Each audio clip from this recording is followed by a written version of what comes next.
Hello, my friends. It's Indiana Holmes for story time. Wow, chapter 7 really busted open this whole story. We're really getting into all the secrets now and all of the intentions of each of the characters. It was quite a surprise to see all of that come out so all at once, so quickly in chapter 7. So I'm excited to see what's going to happen in chapter 8. And that's where we start tonight with The Great Gatsby, chapter 8. I couldn't sleep all night. A foghorn was groaning incessantly on the sound, and I tossed half sick between grotesque reality and savage, frightening dreams. Toward dawn, I heard a taxi go up Gatsby's Drive, and immediately I jumped out of bed and began to dress. I felt that I had something to tell him, something to warn him about, and morning would be too late. Crossing his lawn, I saw that his front door was still open, and he was leaning against the table in the hall, heavy with dejection or sleep. Nothing happened. He said wanly, I waited about an hour, about 4 o'clock, when she came to the window and stood there for a minute and then turned out the light. His house had never seemed so enormous to me as it did that night when we hunted through the great rooms for cigarettes. We pushed aside curtains that were like pavilions and felt over innumerable feet of dark wall for electric light switches. Once I tumbled with a sort of splash upon the keys of a ghostly piano. There was an inexplicable amount of dust everywhere, and the rooms were musty, as though they hadn't been aired for many days. I found the humidor on an old, unfamiliar table, with 2 stale, dry cigarettes inside. Throwing open the French windows of the drawing room, we sat smoking out into the darkness.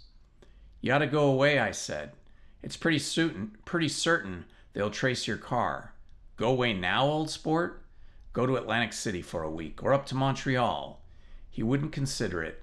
He couldn't possibly leave Daisy until he knew what she was going to do. He was clutching at some last hope, and I couldn't bear to shake him free. It was this last night he told me the strange story of his youth with Dan Cody.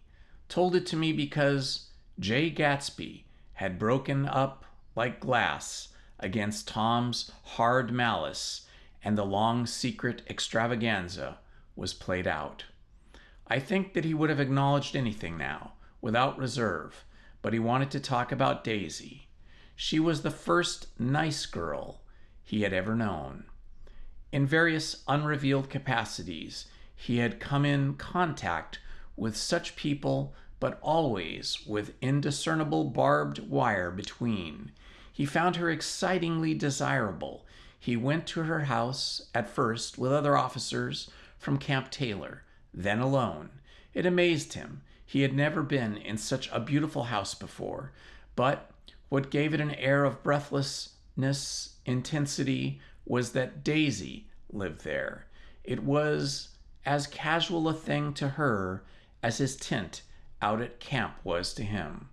There was a ripe mystery about it, a hint of bedrooms upstairs more beautiful and cool than other bedrooms, of gay and radiant activities taking place through its corridors, and of romances that were not musty and laid away already in lavender, but fresh and breathing, and redolent of this year's shining motor cars, and of dances whose flowers were scarcely withered. It excited him to that many men had already loved Daisy.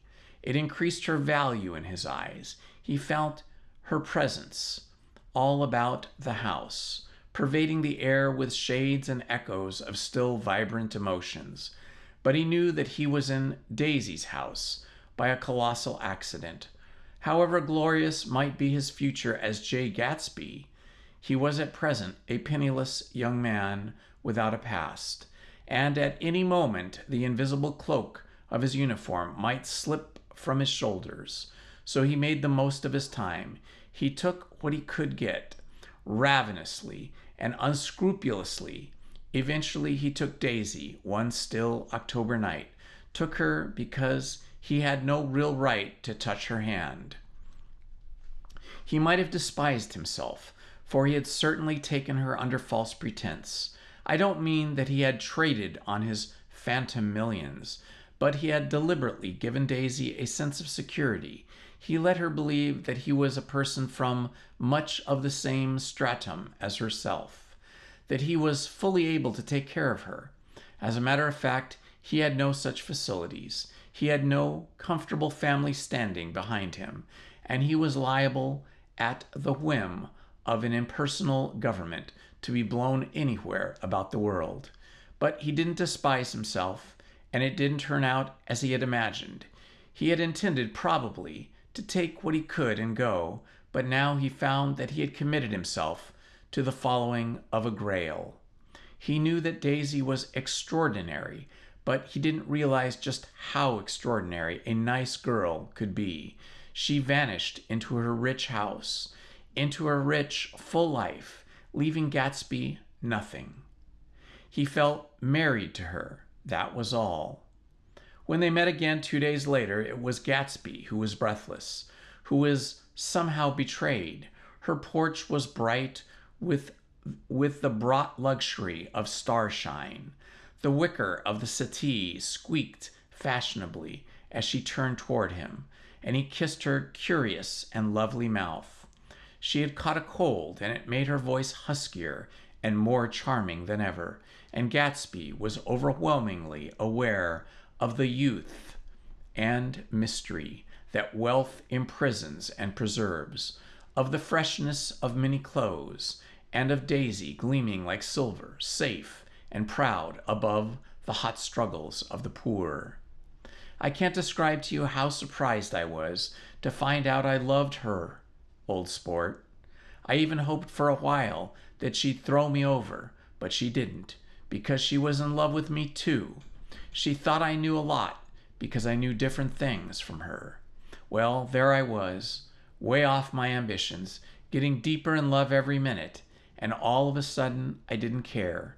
What was the use of doing great things if I could have a better time telling her what I was going to do?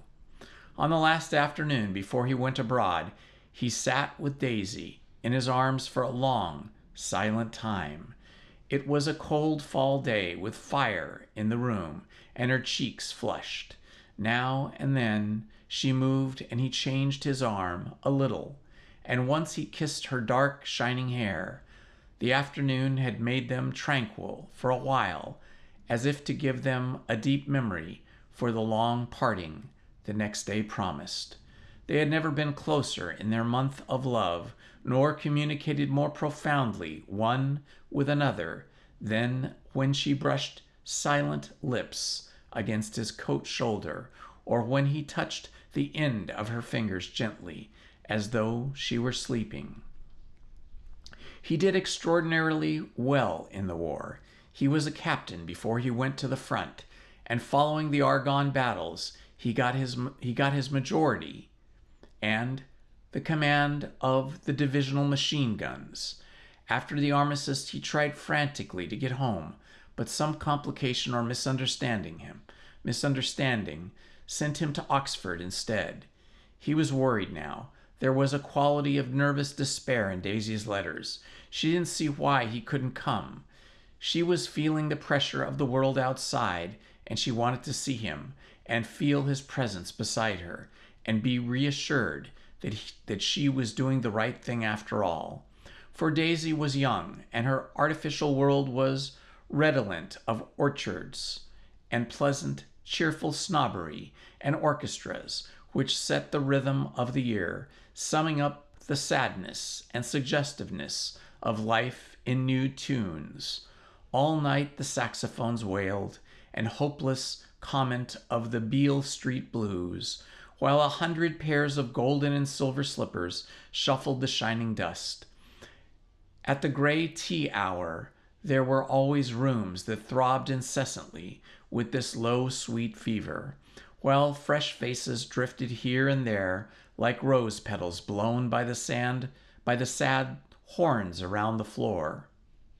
Through this twilight universe, Daisy began to move again with the season. Suddenly, she was again keeping half a dozen dates a day with half a dozen men, and drowsing asleep at dawn with the beads of chiffon of an evening dress tangled among dying orchids of the floor beside her bed. And all the time, something within her was crying for a decision. She wanted her life shaped now, immediately, and the decision must be made by some force of love, of money, of unquestionable practicality that was close at hand. That force took shape in the middle of spring with the arrival of Tom Buchanan. There was a wholesome bulkiness about his person and his position, and Daisy was flattered. Doubtless there was a certain struggle and a certain relief.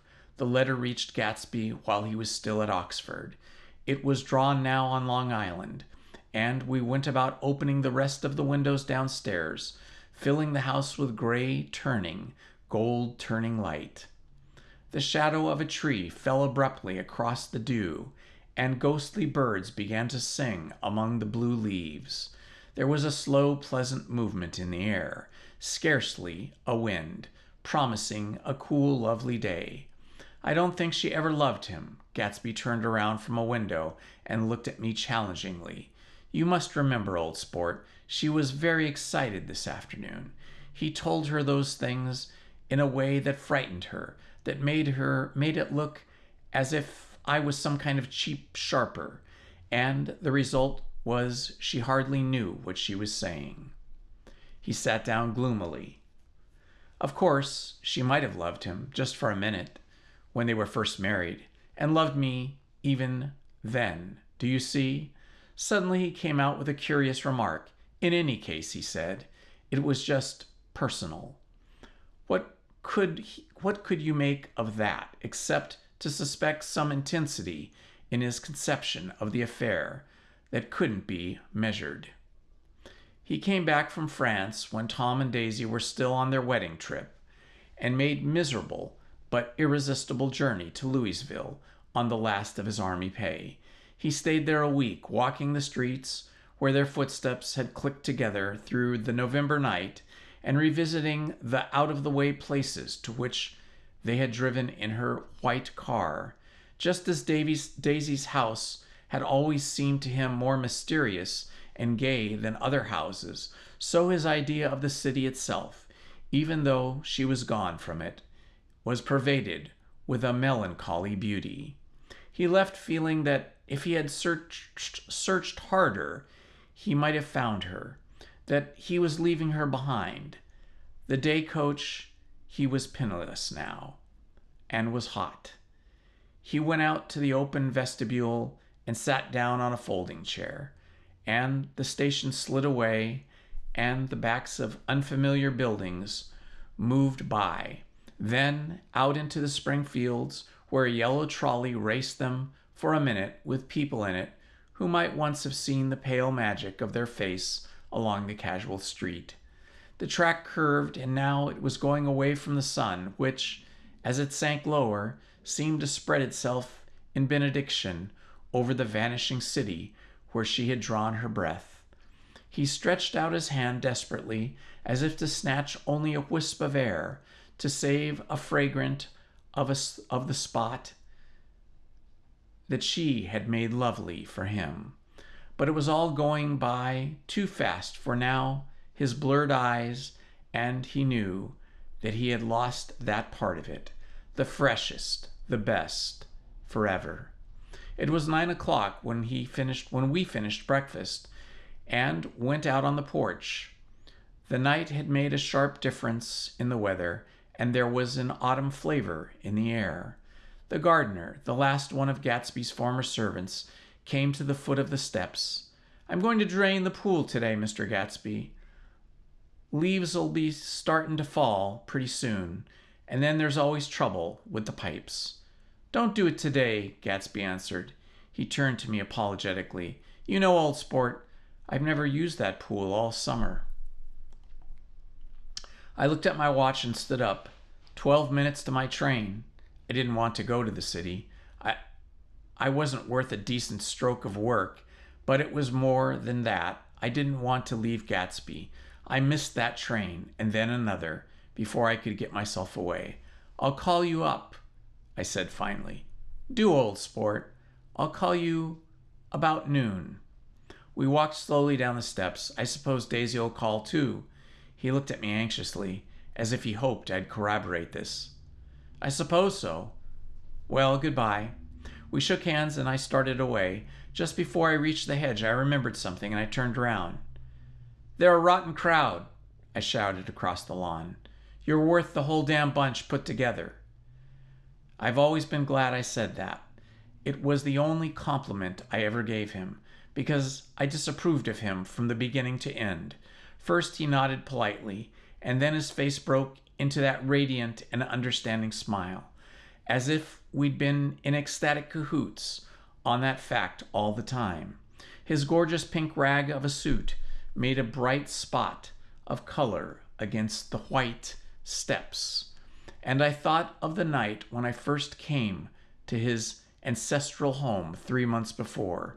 The lawn and drive had been crowded with faces of those who guessed at his corruption, and he had stood on those steps concealing his incorruptible dream as he waved them goodbye. I thanked him for his hospitality. We were always thanking him for that, and I and the others the same. Goodbye, I called. I enjoyed breakfast, Gatsby. Up in the city, I tried for a while to list the quotations on an interminable amount of stock. Then I fell asleep in my swivel chair. Just before noon, the phone woke me, and I started up with a sweat breaking out on my forehead. It was Jordan Baker. She often called me up at this hour because the uncertainty of her own movements between hotels and clubs and private houses made her hard to find in any other way. Usually her voice came over the wire as something fresh and cool, as if a divot from a green golf links had come sailing in at the office window. But this morning it seemed harsh and dry. I've left Daisy's house, she said. I'm at Hempstead, and I'm going down to Southampton this afternoon. Probably it had been tactful to leave Daisy's house, but the act annoyed me, and her next remark made me rigid. You weren't so nice to me last night. How could it have mattered then? Silence for a moment. Then, however, I want to see you. I want to see you too. Suppose I don't go to Southampton and come into town this afternoon. No, I don't think this afternoon. Very well. It's impossible this afternoon. Various. We talked like that for a while, and then abruptly we weren't talking any longer. I don't know which of us hung up with a sharp click, but I know I didn't care. I couldn't have talked to her across a tea table that day if I never talked to her again in this world. I called Gatsby's house a few minutes later, but the line was busy. I tried 4 times. Finally, an exasperated central told me the wire was being kept open for long distance from Detroit. Taking out my timetable, I drew a small circle around the 3:50 train. Then I leaned back in my chair and tried to think. It was just noon. When I passed the ash heaps on the train that morning, I had crossed deliberately to the other side of the car. I supposed there'd be a curious crowd around there all day, with the little boys searching for dark spots in the dust and some garrulous man telling over and over what had happened until it became less and less real even to him, and he could tell it to no one any longer. And Myrtle Wilson's tragic achievement was forgotten.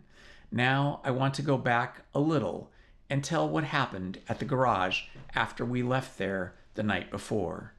They had difficulty in locating the sister, Catherine. She must have broken her rule against drinking that night, for when she arrived, she was stupid with liquor and unable to understand that the ambulance had already gone to Flushing.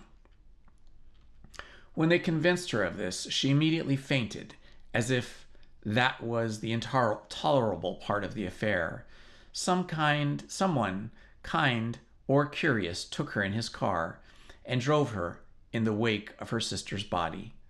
Until long after midnight, a changing crowd lapped up against the front of the garage while George Wilson rocked himself back and forth on the couch inside. For a while, the door of the office was open, and everyone who came into the garage glanced irresistibly through it. Finally, someone said it was a shame and closed the door. Marcellus and several other men were there with him. First 4 or 5 men, later 2 or 3 men. Still later, Marcellus had to ask the last stranger to wait there 15 minutes longer while he went back to his own place and made a pot of coffee. After that, he stayed there alone with Wilson until dawn. About 3 o'clock, the quality of Wilson's incoherent muttering changed. He grew quieter and began to talk about the yellow car. He announced that he had a way of finding out whom the yellow car belonged to, and then he blurted out that a couple of months ago, his wife had come from the city with her face bruised and her nose swollen. But when he had heard himself say this, he flinched and began to cry. "Oh, my God!" Again, his groaning voice. Marcellus made a clumsy attempt to distract him. "How long have you been married, George? Come on, there. Try and sit still a minute and answer my question. How long have you been married?" 12 years. Even ever had any children? Come on, George. Sit still. I asked you a question. Did you ever have any children? The hard brown beetles kept thudding against the dull light, and whenever Marcellus heard a car go tearing along the road outside, it sounded to him like the car that hadn't stopped a few hours before. He didn't like to go into the garage because the workbench was stained where the body had been lying, so he moved uncomfortably around the office. He knew every object in it before morning, and from time to time he sat down beside Wilson, trying to keep him more quiet. "Have you got a church you go to sometimes, George? Maybe even if you haven't been there for a long time. Maybe I could call up the church and get a priest to come over, and he could talk to you, see? Don't belong to any. You ought to have a church, George, for times like these. You must have gone to church once. Didn't you get married in a church? Listen, George, listen to me. Didn't you get married in a church?" That was a long time ago. The effort of answering broke the rhythm of his rocking. For a moment he was silent. Then the same half-knowing, half-bewildered look came back into his faded eyes. "Look in the drawer there," he said, pointing at the desk. "Which drawer?" That one." Marcellus opened the drawer nearest his hand. There was nothing in it but a small, expensive dog leash made of leather and braided silver. It was apparently new. "This?" he inquired, holding it up. Wilson stared and nodded. "I found it yesterday afternoon. She tried to tell me about it, but I knew it was something funny." "You mean your wife bought it?" "She had it wrapped in tissue paper on her bureau." Marcellus didn't see anything odd about it, and he gave Wilson a dozen reasons why his wife might have bought a dog leash. But conceivably, Wilson had heard some of these same explanations before from Myrtle, because he began saying, "Oh my God," again in a whisper. His comforter left several explanations in the air. "Then he killed her," said Wilson. His mouth dropped open suddenly. "Who did?" "I have a way of finding out." "You're morbid, George," said his friend. "This has been a strain on you, and you don't know what you're saying. You'd better try to sit quiet till morning." "He murdered her. It was an accident, George." Wilson shook his head. His eyes narrowed, his mouth widened slightly, and the ghost of his superior. "I know," he said defiantly. I'm one of these trusting fellas, and I don't think any harm to nobody, but when I get to know a thing, I know it. It was the man in that car. She ran out to speak to him, and he wouldn't stop. Marcellus had seen this too, but it hadn't occurred to him that there was any special significance in it. He believed that Mrs. Wilson had been running away from her husband rather than trying to stop any particular car. How could she have been like that? She's a deep one, said Wilson, as if that answered the question. Ah. He began to rock again, and Marcellus stood twisting the leash in his hand. Maybe you got some friend that I could telephone for George. This was a forlorn hope. He was almost sure that Wilson had no friend. There was not enough of him for his wife. He was glad a little later when he noticed a change in the room, a blue quickening by the window, and he realized that dawn wasn't far off. About 5 o'clock, it was blue enough outside to snap off the light. Wilson's glazed eyes turned out to the ash heaps, where small clouds took on fantastic shape and scurried here and there in faint dawn wind. I spoke to her, he murmured, after a long silence. I told her she might fool me, but she couldn't fool God. I took her to the window. With an effort, he got up and he walked to the rear window and leaned with his face pressed against it. And I said, God knows what you've been doing, everything you've been doing. You may fool me, but you can't fool God. Standing behind Marcellus, saw with a shock that he was looking at the eyes of Dr. T.J. Eckelberg, which had just emerged pale and enormous from the dissolving light. God sees everything, repeated Wilson. That's an advertisement, Marcellus assured him. Something made him turn away from the window and look back into the room, but Wilson stood there a long time, his face close to the window pane, nodding into the twilight. By 6 o'clock, Marcellus was worn out and grateful for the sound of a car stopping outside. It was one of the watchers of the night before who had promised to come back, so he cooked breakfast for 3, which he and other men ate together, and the other man ate together. Wilson was quieter now, and Marcellus went home to sleep. When he awoke 4 hours later and hurried back to the garage, Wilson was gone. His movements, he was on foot all the time, were afterward traced to Port Roosevelt and then to Gadsby Hill, where he bought a sandwich and that he didn't eat and a cup of coffee. He must have been tired and walking slowly, for he didn't reach Gads Hill until noon. Thus, there was no difficulty in accounting for his time. There were boys who had seen a man acting sort of crazy, and a motorist who had stared oddly from the side of the road. Then, for 3 hours, he disappeared from view.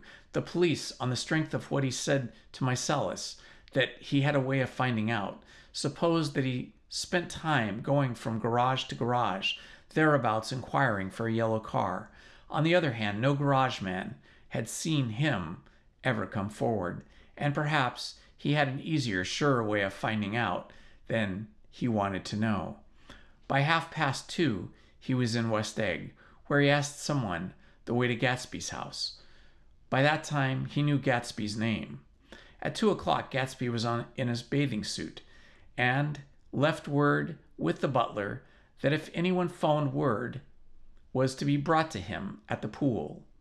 He stopped at the garage for a pneumatic mattress and had amused his guests during the summer, and the chauffeur helped him pump it up. Then he gave instructions that the open car wasn't to be taken out under any circumstances, and that this was strange because of the front right fender needing repair. Gatsby shouldered the mattress and started for the pool. Once he stopped and shifted it a little, and the chauffeur asked him if he needed help, but he shook his head and in a moment disappeared among the yellowing trees. No telephone message arrived, but the butler went out with his sleep and waited until 4 o'clock, until long after there was one to give. It came. There wasn't anyone to give it to him when it came. I have an idea that Gatsby himself didn't believe it would come, and perhaps he no longer cared. If that was true, he must have felt that he had lost the old, warm world, paid a high price for living too long with a single dream. He must have looked up at an unfamiliar sky through frightening leaves and shivered as he found what a grotesque thing a rose is, and how raw the sunlight was upon the scarcely created grass. A new world material without being real, where poor ghosts, breathing dreams like air, drifted fortuitously about, like that ashen fantastic figure gliding toward him, through the amorphous trees. The chauffeur, he was one of Wolfsheim's protégés, heard the shots. Afterward, he could only say that he hadn't thought anything much of them.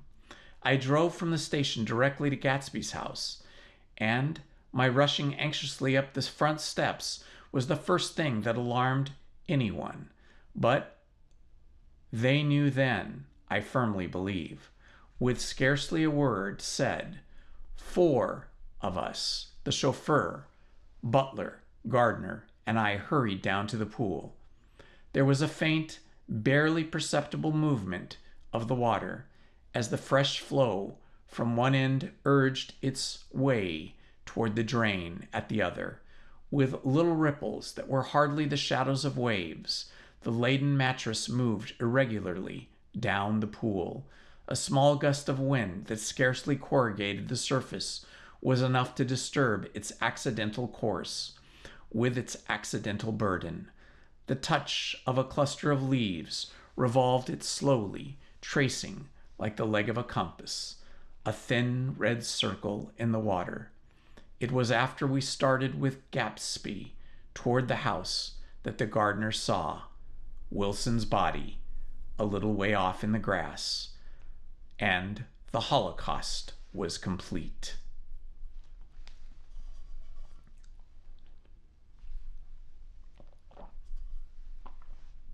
Chapter 9.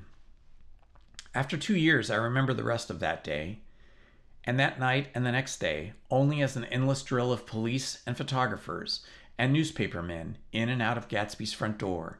A rope stretched across the main gate, and a policeman by it kept out the curious, but the little boys soon discovered that they could enter through my yard, and there were always a few of them clustered open-mouthed about the pool. Someone with a positive manner, perhaps a detective, used the expression madman as he bent over Wilson's body that afternoon, and the adventurous authority of his voice set the key for the newspaper's reports the next morning. Most of those reports were a nightmare, grotesque, circumstantial, eager, and untrue. When Mycelis's testimony at the inquest brought to light Wilson's suspicions of his wife, I thought the whole tale would shortly be served up in racy pasquinade. But Catherine, who might have said anything, didn't say a word. She showed a surprising amount of character about it, too. Looked at the coroner with determined eyes under that corrected brow of hers, and swore that her sister had never seen Gatsby, that her sister was completely happy with her husband, that her sister had been into no mischief whatsoever. She convinced herself of it, and cried into her handkerchief, as if the very suggestion was more than she could endure. So Wilson was reduced to a man deranged by grief, in order that the case might remain in its simplest form, and it rested there. But all this part of it seemed remote and unessential. I found myself on Gatsby's side, and alone. From the moment I telephoned news of the catastrophe to West Egg Village, every surmise about him and every practical question was referred to me. At first I was surprised and confused. Then he lay in his house, and I didn't move or breathe or speak hour upon hour. It grew upon me that I was responsible because no one else was interested, I mean, that with that intense personal interest to which everyone has some vague right to end. I called up Daisy half an hour after we found him, called her instinctively and without hesitation. But she and Tom had gone away early that afternoon and taken baggage with them. Left no address. No. Say when they'd be back. No. Any idea where they are? How I could reach them? I don't know. Can't say. I wanted to get somebody for him.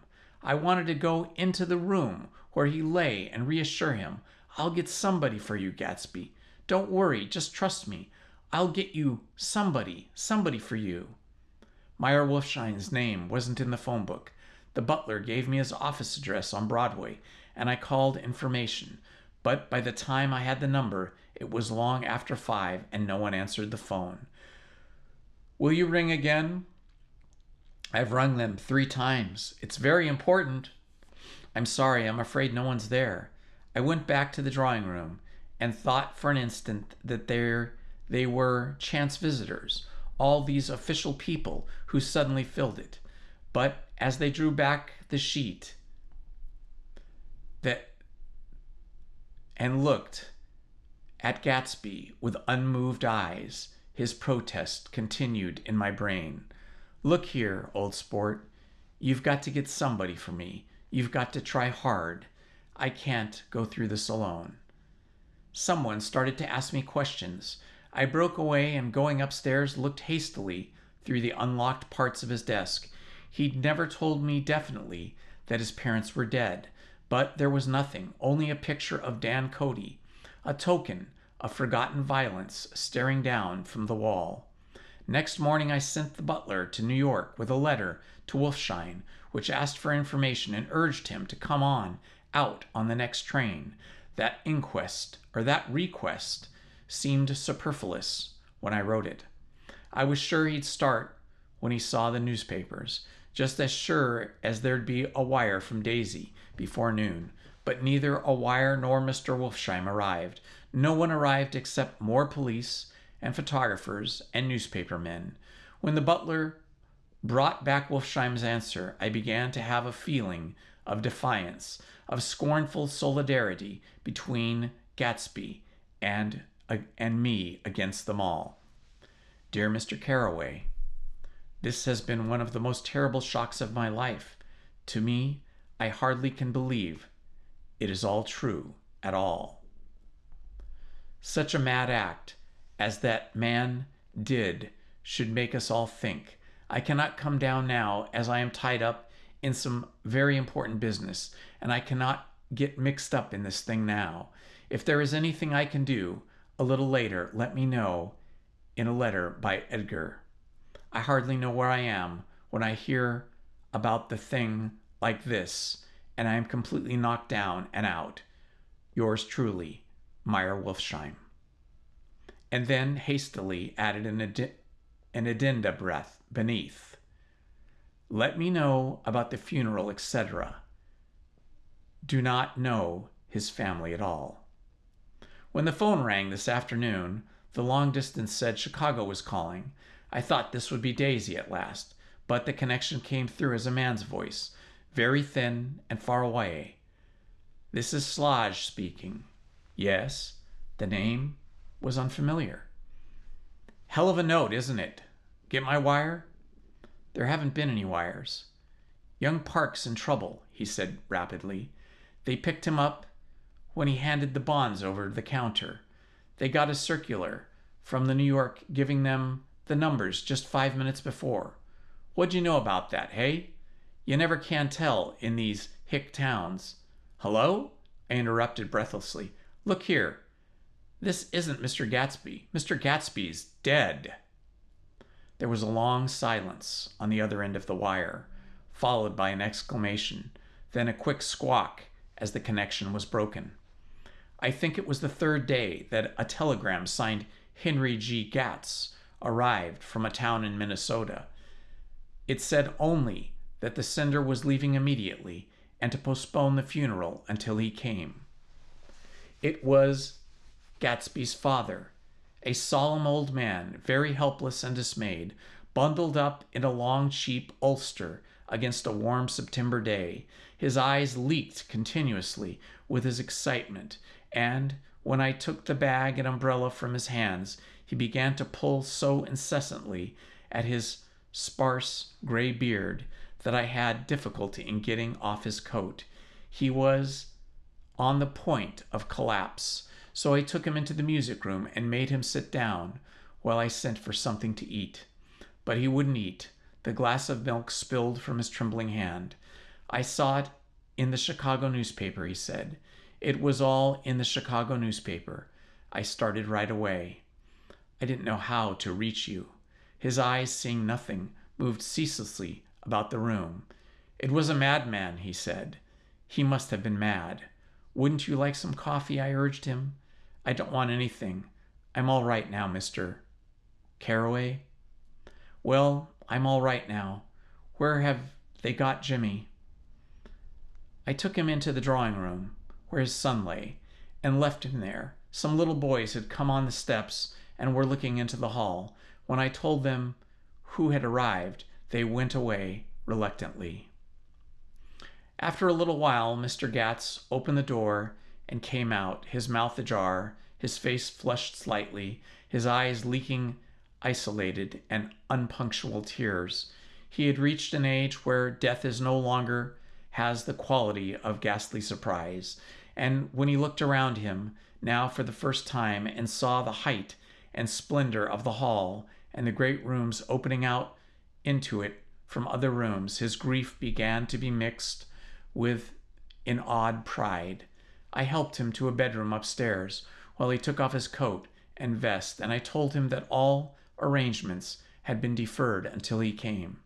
I didn't know what you'd want, Mr. Gatsby. Gatz is my name. Mr. Gatz, I thought you might want to take the body west. He shook his head. Jimmy always liked it better down east. He rose up from his position in the east. Were you a friend of my boy's, Mr.? We were close friends. He had a big future before him, you know. He was only a young man, but he had a lot of brain power here. He touched his head impressively and nodded. If he'd lived, he'd been a great man. A man like James J. Hill. He'd have helped build up the country. That's true, I said, uncomfortably. He fumbled at the embroidered coverlet, trying to take it from the bed, and lay down stiffly. Was instantly asleep. The knight, an obviously frightened person, called up, demanded to know who I was before he would give his name. This is Mr. Caraway, I said. Oh, he sounded relieved. This is Klipspringer. I was relieved too, for that seemed to promise another friend at Gatsby's grave. I didn't want to be in the papers and draw a sightseeing crowd, so I'd been calling up a few people myself. They were hard to find. The funeral's tomorrow, I said, 3 o'clock, here at the house. I wish you'd tell anybody who'd be interested. Oh, I will, he broke out hastily. Of course, I'm not likely to see anybody, but if I do. His tone made me suspicious. Of course, you'll be there yourself. Well, I'll certainly try. What I called up about is... Wait a minute, I interrupted. How about saying you'll come? Well, the fact is, the truth of the matter is that I'm staying with some people up here in Greenwich, and they rather expect me to be with them tomorrow. In fact, there's sort of a picnic or something. Of course, I'll do my very best to get away. I ejaculated an unrestrained "Ha!" and he must have heard me, for he went on nervously. What I called about was a pair of shoes I left there. I wonder if it'd be too much trouble to have the butlers send them on. You see, they're tennis shoes, and I'm sort of helpless without them. My address is care of B.F. I didn't hear the rest of the name because I hung up the receiver. After that, I felt certain shame for Gatsby. One gentleman to whom I telephoned implied that he had got what he deserved. However, that was my fault, for he was one of those who used to sneer most bitterly at Gatsby on the courage of Gatsby's liquor, and I should have known better than to call him. The morning of the funeral, I went to New York to see Meyer Wolfsheim. I couldn't seem to reach him any other way. The door that I pushed open on the advice of an elevator boy was marked the Swastika Holding Company, and at first there didn't seem to be anyone inside.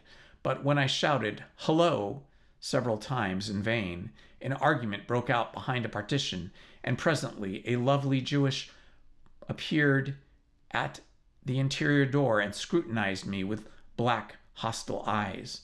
"Nobody's in," she said. "Mr. Wolfshine's gone to Chicago." The first part of this was obviously untrue, for someone had begun to whistle the rosary tunelessly inside. "Please say that Mr. Carraway wants to see him. I can't get him back from Chicago, can I?" At this moment, a voice, unmistakably Wolfshine's, called Stella. "Stella!" from the other side of the door. "Leave your name on the desk," she said quickly. I'll give it to him when he gets back. But I know he's there." She took a step toward me and began to slide her hands indignantly up and down her hips. "You young men think you can force your way in here any time," she scolded. "We're getting sick and tired of it. When I say he's in Chicago, he's in Chicago. I mentioned Gatsby." "Oh." She looked at me and looked me over again. "Will you just... What's your name?" She vanished. In a moment, Meyer Wolfsheim stood solemnly in the doorway, holding out both hands. He drew me into his office, remarking in a reverent voice that it was a sad time for all of us, and offered me a cigar. "My memory goes back to when I first met him," he said. "A young major, just out of the army and covered over with medals he got in the war. He was so hard up, he had to keep on wearing his uniform because he couldn't buy some regular clothes. First time I saw him was when he come into Windembrenner's pool room at 43rd Street and asked for a job. He hadn't eaten anything for a couple of days. 'Come on, have some lunch with me,' I said. He ate more than $4 worth of food in half an hour." "Did you start him in business?" I inquired. "Start him? I made him." "Oh." "I raised him up out of nothing, right out of the gutter. I saw right away he was a fine gentleman, a gentlemanly man. And when he told me he was going off in Oxford, I knew I could use him good. I got him to join up in the American Legion, and he used to stand high there. Right off, he did some work for a client of mine up to Albany. We were so thick like that in the evening, he held up 2 bulbous fingers, always together. I wondered if this partnership had included the World Series transaction in 1919. "Now he's dead," I said after a moment.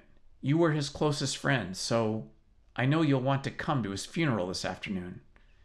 "I'd like to come." "Well, come then." The hair in his nostrils quivered slightly, and he shook his head, and his eyes filled with tears. "I can't do it. I can't get mixed up in it," he said. "There's nothing to get mixed up in. It's all over now. When a man gets killed, I never like to get mixed up in it in any way. I keep out. When I was a young man, it was different. If a friend of mine died, no matter how, I stuck with them to the end. You may think that's sentimental, but I mean it, to the bitter end. I saw that for some reason of his own, he was determined not to come, so I stood up. "Are you a college man?" he inquired suddenly. For a moment I thought he was going to suggest something, but he only nodded and shook my hand. "Let us learn to show our friendship for a man when he is alive and not after he is dead," he suggested. "After that, my own rule is to let everything alone." When I left his office, the sky had turned dark, and I got back to West Egg in a drizzle. After changing my clothes, I went next door and found Mr. Gatz walking up and down excitedly in the hall. His pride in his son and in his son's possessions was continually increasing, and now he had something to show me.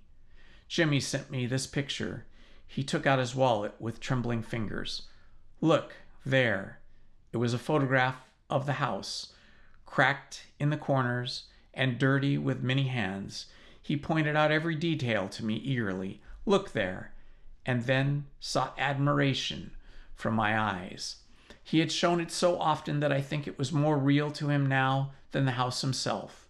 "Jimmy sent it to me. I think it's a very pretty picture. It shows up well." "Very well. Had you seen him lately?" He come out to see me 2 years ago and bought me the house I live in now. Of course, he was broke up then.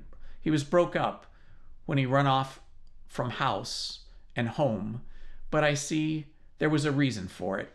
He knew he had a big future in front of him, and ever since he made a successful and a success. He was a very generous man with me, a very generous son. He seemed reluctant to put me away. He seemed reluctant to put away the picture. He held it for another minute, lingeringly before my eyes. Then he returned the wallet and pulled from his pocket a ragged old copy of a book called Hopalong Cassidy. Look here. This is a book he had when he was a boy. It just shows you. He opened the back cover and turned it around for me to see. On the last flyleaf was printed the word schedule and the date September 12th, 1906. And underneath, rise from bed 6 a.m., dumbbell exercise and wall scaling 6:15 to 6:30, study electricity, etc. 7:15 to 8:15. Work 8:30 to 4:30 p.m. Baseball and sports 4:30 to 5 p.m. Practice elocution, poise, and how to attain it 5 p.m. to 6 p.m. Study needed inventions 7 to 9 p.m. General resolves: no wasting time at shafters or a name indecipherable. No more smoking or chewing. Bathe every other day. Read one improving book or magazine per week. Save $5, crossed out $3 per week. Be better to parents. I come across this book by accident, said the old man.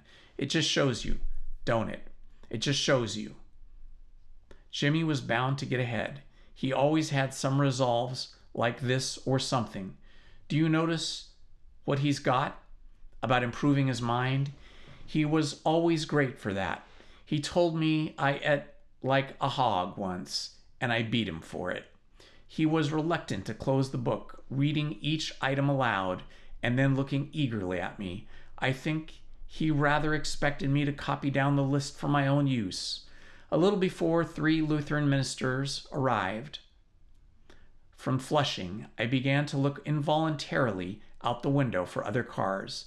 So did Gatsby's father, and as time passed, the servants came in and stood waiting in the hall. His eyes began to blink anxiously as he spoke of the rain in the worried, uncertain way. The minister glanced several times at his watch, so I took him aside and asked him to wait for half an hour, but it wasn't any use. Nobody came. About 5 o'clock, our procession of 3 cars reached the cemetery and stopped in a thick drizzle beside the gate. First a motor hearse, horribly black and wet, then Mr. Gatz, the minister, and I in the limousine, and a little later 4 or 5 servants and the postman from West Egg in Gatsby's station wagon, all wet to the skin. As we started through the gate into the cemetery, I heard a car stop, and then a sound of someone splashing after us over the soggy ground. I looked around. It was the man with the owl-eyed glasses whom I had found marveling over Gatsby's books in the library 3 months before. I had seen him since then. No, that's not right. I'd never seen him since then. I don't know how he knew about the funeral or even his name. The rain poured down his thick glasses, and he took them off and wiped them to see the protecting canvas unrolled from Gatsby's grave. I tried to think about Gatsby then for a moment, but he was already too far away, and I could only remember, without resentment, that Daisy hadn't sent a message or a flower. Dimly, I heard someone murmur, "Blessed are the dead that the rain falls on." And then the owl-eyed man said, "Amen to that," in a brave voice. We straggled down quickly through the rain to the cars. Owl Eyes spoke to me at the gate. "I couldn't get by the house," he remarked. "Neither could anybody else." "Go on," he started. "Why, my God, they used to go there by the hundreds." He took off his glasses and wiped them again outside and in. "The poor son of a bitch," he said. One of my most vivid memories is of coming back west from prep school and later from college at Christmas time. Those who went farther than Chicago would gather in the old dim Union Station at 6 o'clock of a December evening with a few Chicago friends already caught up in their own holiday gaieties to bid them a hasty goodbye. I remember the fur coats of the girls returning from Miss This or That's, and the chatter of frozen breath and hands waving overhead as we caught sight of old acquaintances and the matchings of invitations. Are you going to the Ordways, the Hersheys, the Schultzes? And the long green tickets clasped tight in our gloved hands. And last, the murky yellow cars of Chicago, Milwaukee and St. Paul Railroad, looking cheerful as Christmas itself on the tracks beside the gate. When we pulled out into the winter night, and the real snow of our snow began to stretch out beside us and twinkle against the windows and the dim lights of the small Wisconsin stations, as they moved by, a sharp wild brace came suddenly into the air. We drew in deep breaths as if we walked back from dinner through the cold vestibules, unutterably aware of our identity with this country for one strange hour before we melted indistinguishably into it again. That's my Middle West, not the wheat or the prairies or the lost Swede towns, but the thrilling, returning trains of my youth, and the street lamps and the sleigh bells in the frosty dark, and the shadows of holly wreaths thrown by lighted windows on the snow. I am part of that, a little solemn with the feel of those long winters, a little complacent from the growing up in the Caraway House, in the city where dwellings are still called through decades by family name. I see now that this was or has been a story of the West after all. Tom and Gatsby, Daisy and Jordan and I were all Westerners, and perhaps we possessed some deficiency in common which made us subtly unadaptable to Eastern life. Even when the East excited me most, even when I was most keenly aware of its superiority to the bored, sprawling, swollen towns beyond the Ohio, with their interminable inquisitions, which spared only the children and the very old, even then it had always for me a quality of distortion. West Egg, especially, still figures in my more fantastic dreams. I see it as a night scene by El Greco, 100 houses at once, conventional and grotesque, crouching under a sullen, overhanging sky, a lusterless moon. In the foreground, 4 solemn men in dress suits are walking along the sidewalk with a stretcher on which lies a drunken woman in a white evening dress. Her hand, which dangles over the side, sparkles cold with jewels. Gravely, men turn in at a house. The wrong house, but no one cares. No one knows the woman's name, and no one cares. After Gatsby's death, the East was haunted for me, like that distorted beyond my eyes power of correction. So when the blue smoke of the brittle leaves was in the air, and the wind blew the wet laundry stiff on the line, I decided to come back home.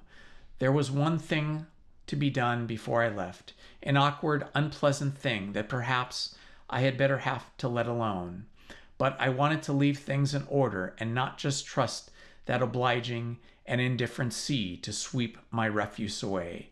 I saw Jordan Baker and talked over and around what had happened to us together and what had happened afterward to me, and she lay perfectly still, listening in a big chair.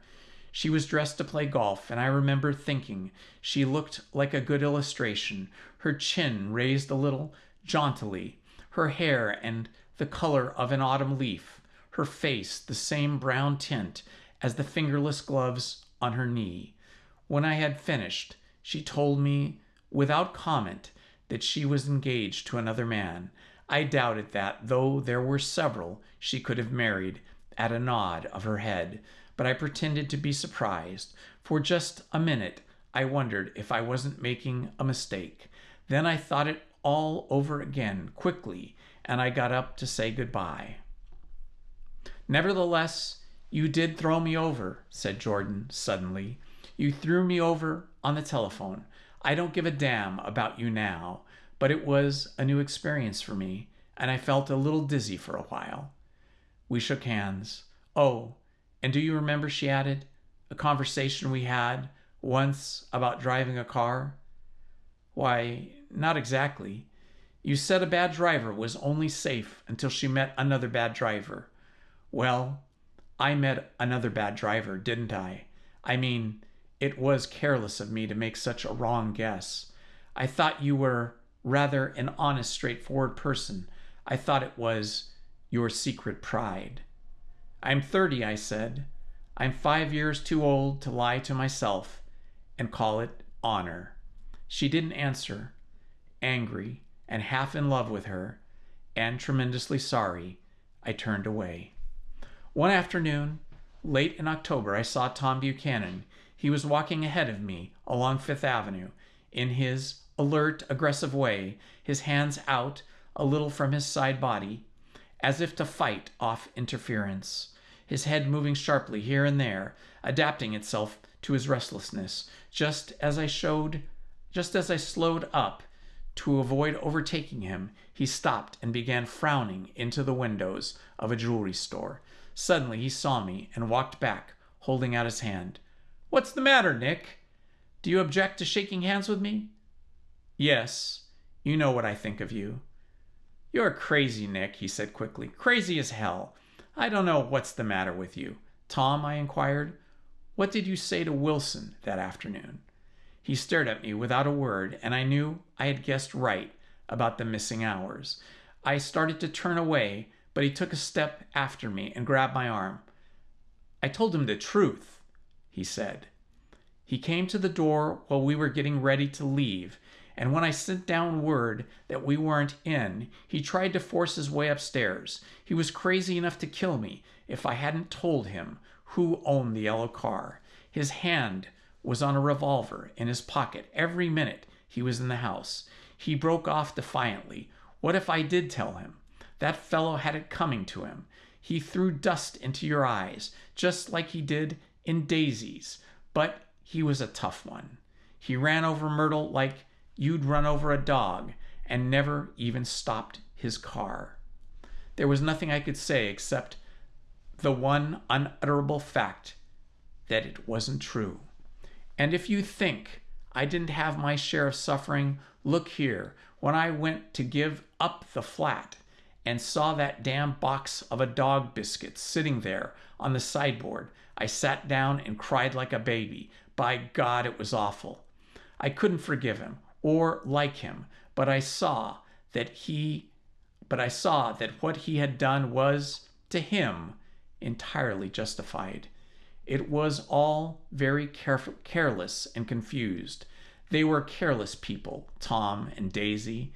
They smashed up things and creatures and then retreated back into their money or their vast carelessness, or whatever it was that kept them together, and let other people clean up the mess they had made.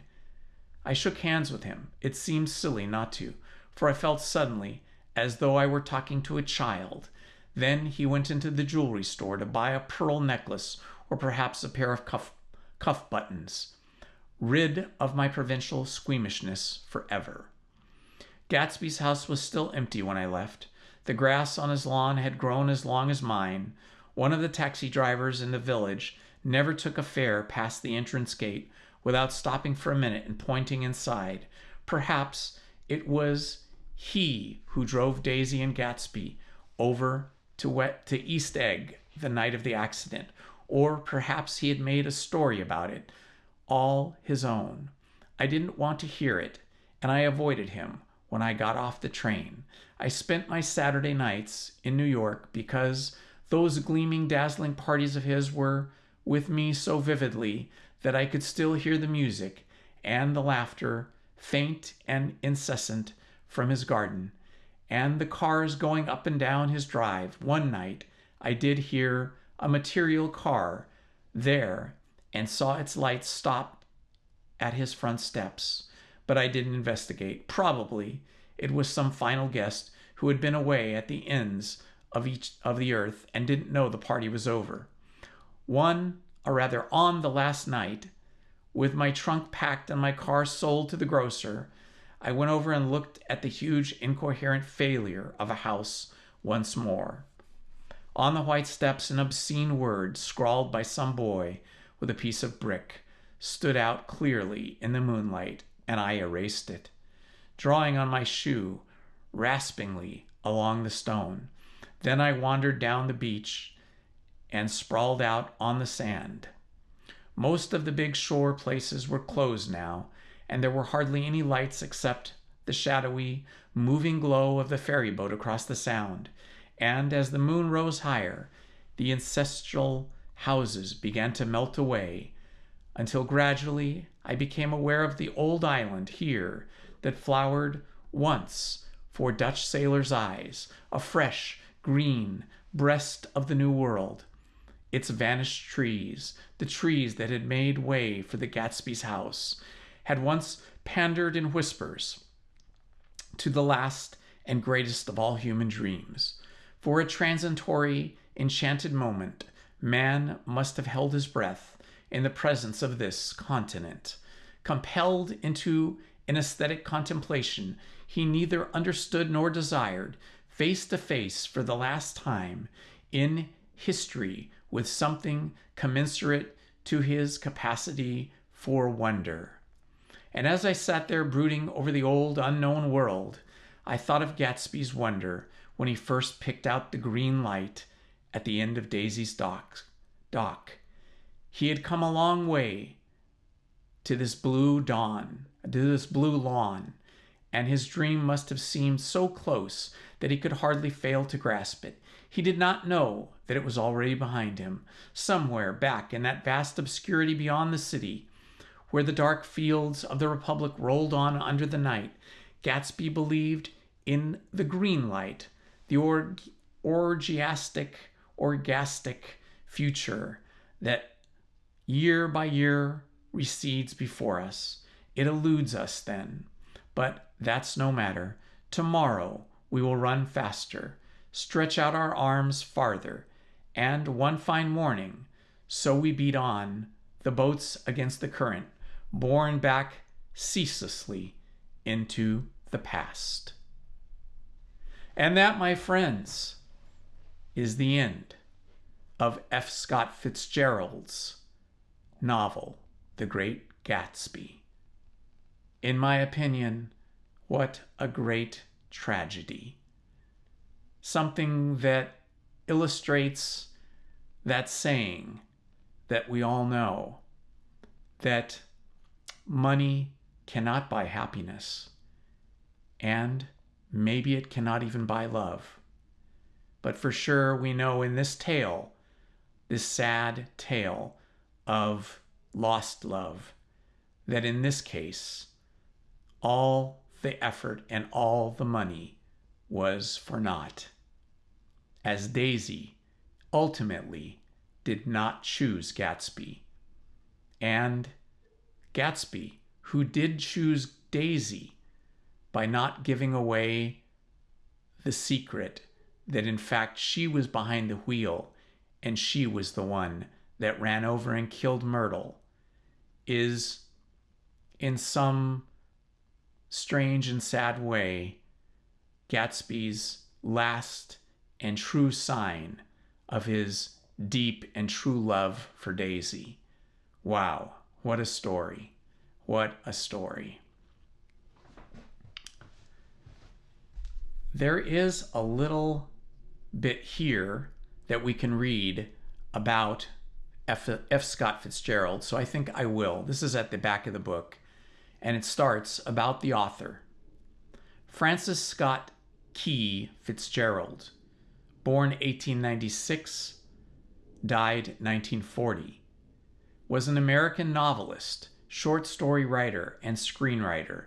He was born in St. Paul, Minnesota, was educated at a preparatory school in New Jersey, and briefly attended Princeton University, where he nurtured his love of writing, Fitzgerald launched an advertising career in New York City and began selling short stories, but it was his excursions to Europe, notably Paris, that fueled his literary ambitions.